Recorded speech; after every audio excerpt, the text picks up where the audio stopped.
આજનો એક બહુ ગંભીર વિષય, દરેક ધર્મના સંપ્રદાયને લાગુ પડતો, નો ડાઉટ જે પ્રમાણે મીડિયાએ સાથ આપ્યો છે, સહકાર આપ્યો છે અને સત્યવાદ જે લાવવાની કોશિશ સમાજ સામે કરી છે, દેશ સામે કરી છે, એના માટે આપ સૌ મીડિયાનો દિલથી ખૂબ ખૂબ આભાર માનું છું.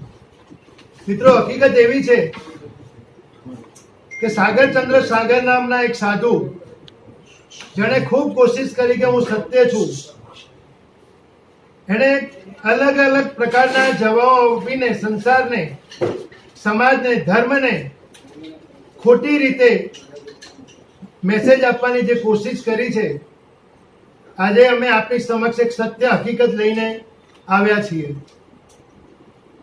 ધર્મના નામે ધંધો, પાખંડ અને સાગરચંદ્ર સાગરના જે પ્રમાણે ફોટો વાયરલ થયા છે, તે ખૂબ જ શરમજનક બાબત છે.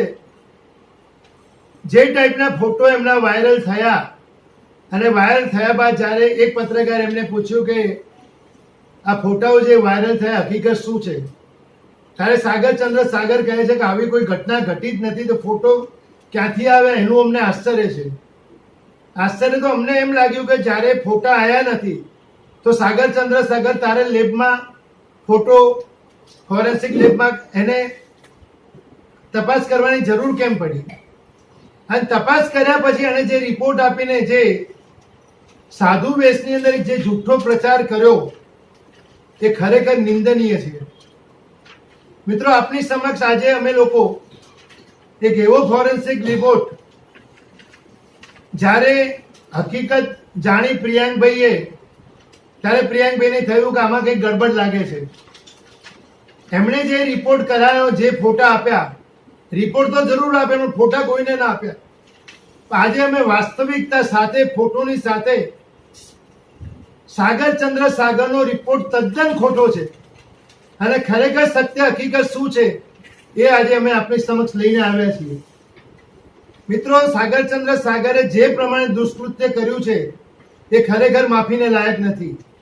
ધર્મના નામે ધંધો, સંસારનો ત્યાગ કર્યા પછી સાધુ ક્યારે પણ જૂઠ ન બોલે. સાગરચંદ્ર સાગરે જૂઠ ઉપર જૂઠ, જેનું પ્રમાણ અમે આપની સમક્ષ રજૂ કર્યું છે અને આપને એની લેબોરેટરી કોપી પણ આપને આપી છે. આ પ્રમાણે જૂઠાણા ફેલાવતો ધર્મના નામે એ વ્યક્તિ જો સાધુ વેશમાં બેઠતો હોત તો ખરેખર આપણા માટે, એટલે કે અમારા સંઘ માટે બહુ શરમજનક બાબત કહેવાય. સાગરચંદ્ર સાગરને કપડાં પહેર્યા સિવાય, સંસારમાં આવ્યા સિવાય હવે કોઈ બીજો ઉપયોગ છે જ નહીં. સાગરચંદ્ર સાગરે પાર્શ્વપુરમ નામનું તીર્થ મુંબઈ ગોવા હાઈવે પર બનાવ્યું. 18 એકર જમીન બિલ્ડરે એમને ફ્રી આપી. 18 એકરની અંદર 118 ડેરીઓ બનાવીને કરોડો રૂપિયા સાગરચંદ્ર સમાજ પાસેથી ભેગા કરી લીધા.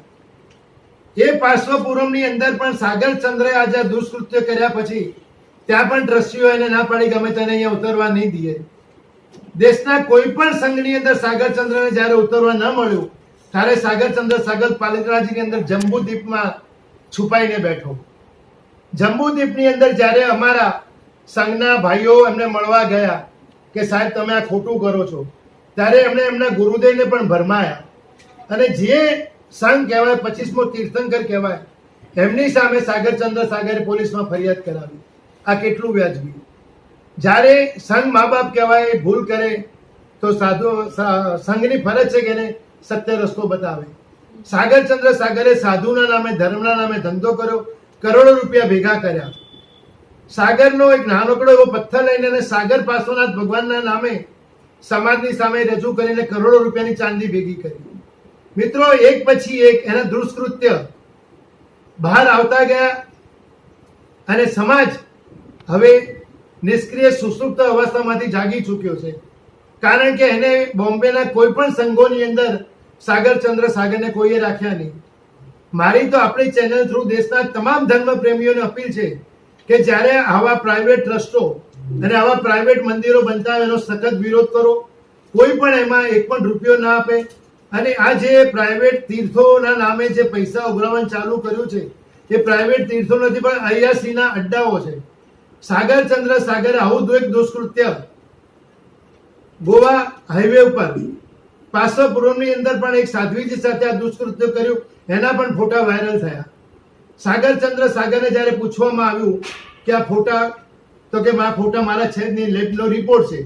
તો મારો સાગરચંદ્ર સરને સવાલ છે કે સાગરની એક શ્રાવિકા સાગરચંદ્ર એને કહે છે કે તું મારા ફોટા વાયરલ કેમ કર્યા, જ્યારે હકીકત બની નથી, ફોટા તમે કહો છો ખોટા છે, તો તમારે એક મહિલાને આ રીતે ડરાવવાની જરૂર શું છે કે આ ફોટાઓ તે વાયરલ કેમ કર્યા? સાગરચંદ્ર સાગર દરેક જગ્યાએ જુઠ્ઠો પડતો ગયો અને આજે અમને એમ લાગ્યું કે શાસનની સેવા માટે, ધર્મની સેવા માટે, પ્રભુ મહાવીરના એક શાસનને આ ટાઈપના કલંકી સાધુઓ, પાખંડી સાધુઓ સાધુ વેશમાં ન ચાલે, અને એના માટે જ અમે આપની સમક્ષ આવ્યા છીએ. અને આ જે પ્રમાણે દુષ્કૃત્ય અને સાધુ વેશમાં કર્યું છે એ માફીને લાયક નથી. અને દેશના તમામ સંઘોને મારી વિનંતી છે, બે હાથ જોડીને વિનંતી છે કે આવા સાધુઓને સાધુના વેશમાં ન જોઈએ અને ન એને કોઈ સંઘ એન્ટ્રી આપે. સાધુ અને સાધ્વી બંને સંસારમાં પાછા આવે, એ જ વિનંતી સાથે આજે અમે આ પ્રેસ કોન્ફરન્સ લઈને પ્રેસ દ્વારા આપની સમક્ષ રજૂ કરવા આવ્યા છીએ. મારી વિનંતી છે કે 2 મિનિટ માટે પ્રિયાંકભાઈ શાહ પણ એમનો જેને આ રિપોર્ટ કરાયો છે, પ્રિયાંકભાઈ શાહને વિનંતી કરીશ કે 2 શબ્દો એ પણ કહે. બ્રીફ આપીશ. જ્યારે આ ફોટા અમારી પાસે આવ્યા એટલે સ્વાભાવિક છે કે અમે આ ફોટા કોઈને આપતા પહેલા સૌથી પ્રથમ અમે જો સંપર્ક કર્યો હોય તો અમને ગચ્છાધિપતિનો કર્યો. કેમ કે અમારામાં પણ એક બંધારણ છે કે આવી કોઈ પણ ઘટના બને તો એને જનરલ પબ્લિકમાં મૂકતા પહેલા અમે ગચ્છાધિપતિ જોડે આ ફોટા મૂકવા એ વડીલમાં આવે અને એમને એ વડીલ તરીકે પોતાની ભૂમિકા છે કે ભાઈ આ ફોટા સાચા છે કે ખોટા એ નક્કી કરે. હવે નક્કી કઈ રીતના કરે કે જેના ફોટા વાયરલ થયા છે એને બોલાવે, એને પૂછે કે ભાઈ આ ફોટા સાચા છે કે ખોટા. એટલે અમે પહેલા ફોટા મૂક્યા એમના ગચ્છાધિપતિને.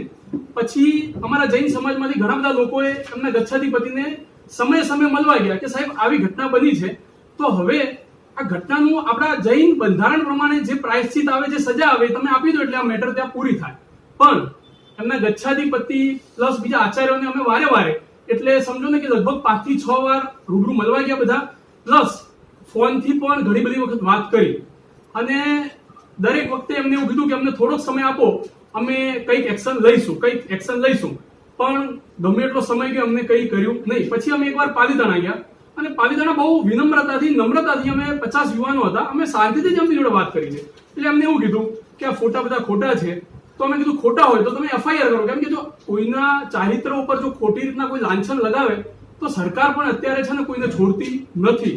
સમજો કે કોઈએ પણ આ ખોટી રીતના વાયરલ કર્યા છે તો તમે FIR કરો, અમે તમારી જોડે આવીશું કે ભાઈ જેને આ ખોટું કામ કર્યું છે એને આપણે સજા અપાવીશું.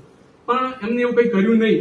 અને અમે જે ગયા કે બધા ઉપર ત્યાં પાલીતાણા પોલીસ સ્ટેશન પર એક અરજી, હકીકતમાં એવું હતું કે જ્યારે આખી આ અમારું કન્વર્ઝેશન ત્યાં હતું ત્યાં પોલીસ ઓલરેડી હાજર જ હતી. સમજો કે કંઈ ખોટું બન્યું હોત, અમે કંઈ ગલત રીતના પેશ આવ્યા હોત તો પોલીસ વાળા જ અમને ત્યાં કંઈક કહી દો. પણ એવું કંઈ બન્યું નતું. છતાંય પછી અમને મીડિયામાં એવું આપ્યું કે આ લોકોએ હોબાળો કર્યો. હવે મૂળ વાત ઉપર આવું કે સ્વાભાવિક છે કે જ્યારે કોઈ ગુનેગાર પકડાવાની પોઝિશનમાં આવે ત્યારે પોતાનું આગળનું વિચારતો હોય કે મારે કઈ રીતના આમાં બચવું, એટલે પોતે બધી જ પ્લેટફોર્મ તૈયાર કરતો. એટલે અમને ડર તો હતો જ કે આ એક છે ને ખોટો ફોરેન્સિક રિપોર્ટ આ ઉભો કરશે 100%. એટલે અમે રાહ જોતા હતા કે ભાઈ ક્યારે આ બહાર આવે. એટલે એમને સુરતમાં એક લેબોરેટરીમાં રિપોર્ટ, પ્રિતેશભાઈ શાહ નામ છે, હવે એ કોઈ એવું કહે છે સાગરચંદ્રના ભાઈ છે, એમના નામથી આ રિપોર્ટ એમને કરાવરાયો. એ રિપોર્ટ આવ્યા પછી મેં ખુદ એ પાંડવ સાહેબ નામ છે એમની જોડે મેં વાત કરી અને મેં પાંડવ સાહેબને એટલું જ કીધું, મેં કીધું પાંડવ સાહેબ તમે એવું કહો છો કે આ કપડા પહેરેલો ફોટો હતો અને કોઈએ કપડા ઘાડી નાખ્યા છે એવું એડિટિંગ કર્યું છે? તો કે ના એવું નથી. તો મેં કીધું એડિટિંગ શું છે? એટલે કે આમાં એડિટિંગ છે. હવે એમને ખુલાસો પણ નથી કર્યો કે એડિટિંગ. હવે મેં એમને કીધું, મેં એનું રેકોર્ડ પણ કર્યું છે, મેં કીધું કોઈ ફોટો હોય એની પાછળ હું કોઈ ડોટ મૂકી દઉં, કોઈ વોલ મૂકી દઉં, અને કોઈ વોલ ક્લોક મૂકી દઉં કે કંઈ પણ એવું વસ્તુ મૂકી દઉં જે ના હોય તે ફોટો એડિટ જ કહેવાય. એનો મતલબ એવો નથી કે આ જે કૃત્ય કર્યું છે એ નથી થયું. એ એમનું કહેવું છે ફોટો એડિટ છે. હવે શું એડિટ છે એ રિપોર્ટમાં એ કંઈ કહેતા નથી કે અમને આપતા પણ નથી. પછી મેં મારી રીતના સર્ચ કરી અને જે સારામાં સારી FSL મને લાગી ત્યાં મેં આપ્યું. મારી પાસે તમે માગશો તો આખી ટ્રેલ છે કે મારા મોબાઈલમાંથી ફોટા મેં જીમેલમાં લીધા, ત્યાંથી કોને ફોરવર્ડ કર્યા, બરાબર છે. અને એ જેને રિપોર્ટ આપ્યો છે એમાં પણ આખી અને હિસ્ટ્રી લખી છે કે કેટલા વાગે ફોટા ક્યારે આવ્યા, કોમ્પ્યુટરમાં કઈ ડ્રાઈવમાં સેવ કરેલા છે.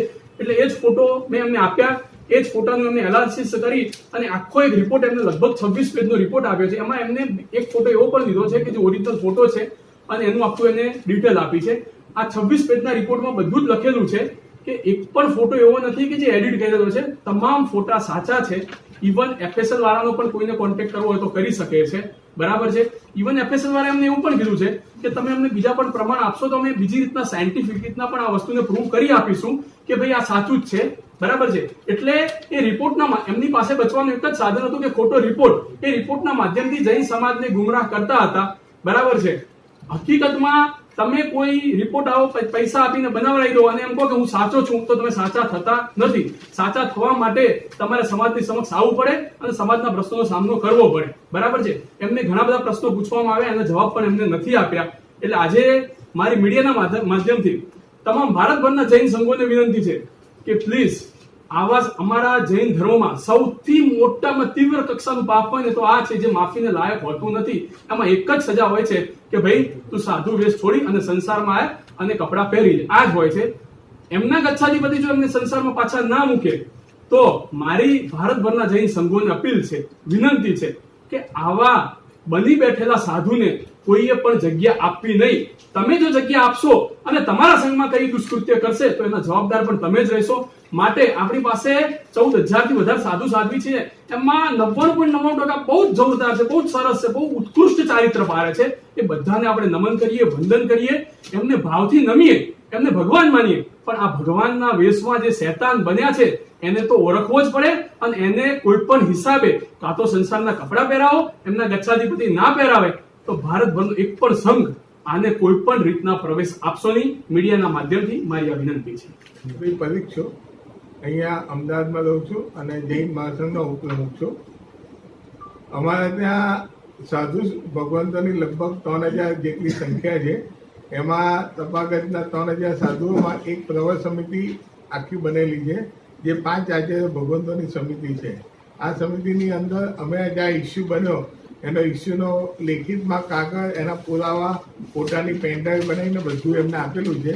એમને પણ અમે રિક્વેસ્ટ કરી કે જે આ સાગરજી સમુદાયનો જે છે એ સાગરજી સમુદાયમાં જો ડિસિઝન ના લેવાતું હોય તો તમે પ્રવર સમિતિના માધ્યમે તમારી એક સત્તા છે એ સત્તાનો ઉપયોગ કરી અને તમે આ ડિસિઝન સંઘ સમક્ષ મૂકો અને સચ્ચાઈ સંઘ સમક્ષ જાહેર કરો. પણ અમારી પ્રવર સમિતિ પણ એ આ કાર્ય કરવા સક્ષમ નથી એવું અમને લાગી રહ્યું છે. એટલે આપણે મીડિયાના માધ્યમથી કહેવું છે કે હવે જ્યારે એક ધર્મના આચાર્ય ભગવંતો પણ જો આ વસ્તુ ડિસિઝન ના લઈ શકતા હોય તો ના જ છૂટકે અમારે પણ હવે શાસનના ધર્મના માર્ગે જે ન્યાય લેવાનો હતો એ જગ્યાએ સરકારના માર્ગે જઈને અમે ત્યાં ન્યાય લેવા માટે એમને સામે કોર્ટ કાર્યવાહી કરવા માંગીએ છીએ અને એ ટૂંક સમયમાં અમે એમની સામે કોર્ટ કાર્યવાહી પણ કરશું. સાગરચંદ્ર છે મૂળ પાલિતાણાનો છે કે મુંબઈનો છે કે ક્યાં સંઘનો? સાગરચંદ્ર સાગરામ સંસારમાં તો બરોડાની બાજુમાં કોઈ ગામના છે, છાણી ગામના છે, પણ હવે એમણે દીક્ષા લીધા પછી એ દરેક ગામના થઈ ગયા. કે એમનું મૂળ વતન આપણે કહીએ તો છાણી ક્યાં આગળ છે? પાલિતાણા જંબુદ્વીપમાં. એમની પર કોઈ પોલીસ ફરિયાદ કંઈ કરવાના કે કરી બધા ચાલુ કરે કે આપણા જગતભાઈ બોલ્યા પ્રમાણે કાનૂની કાર્ય કરશું. અમે પોલીસ ફરિયાદ કરી છે. હવે એને બોગસ સાહેબ રિપોર્ટ બનાવ્યો કે સર એની ફરિયાદ કરશો કે શું? હા, એ કર્યું. એ બધી અમે પહેલા અમારો પ્લાનિંગ એવું છે કે હવે અમારે સુરત જેને રિપોર્ટ કર્યો છે એની પાસે જવું છે. બરાબર છે. એને કહું છે તું મને કોમ્પ્યુટરમાં, તારા કોમ્પ્યુટરમાં ફોટા બતાય અને કયા ફોટા બેઝ ઉપર તે રિપોર્ટ આપ્યો છે. એટલે કંઈ સમય જશે ને? હે? સમય જશે ને? સમય એટલે હવે નેક્સ્ટ વીકમાં એ પ્લાનિંગ છે. જે સુકેતુભાઈ જે લાગતો હોય એ સમય. નહીં પણ તમે કાયદેસર જવામાં આટલું ડિલે કેમ કર્યું? નહીં, કાયદેસર જવામાં નહીં. હું કહું અમે કરેલું કાર્ય કહું. પોલીસ ફરિયાદ અમે કરેલી છે. પાલડી પોલીસ સ્ટેશનમાં મેં મારા નામથી ફરિયાદ કરેલી છે. હજી પોલીસ ફરિયાદમાં તપાસમાં છે. એ લોકો એમ કહે છે કે આ તમારા ધર્મનો મામલો છે એટલે અમારે ઉપરના સેક્ટરમાં એમનો અભિપ્રાય લેવાનો છે. એ લઈને અમે આગળ કાર્યવાહી કરશું.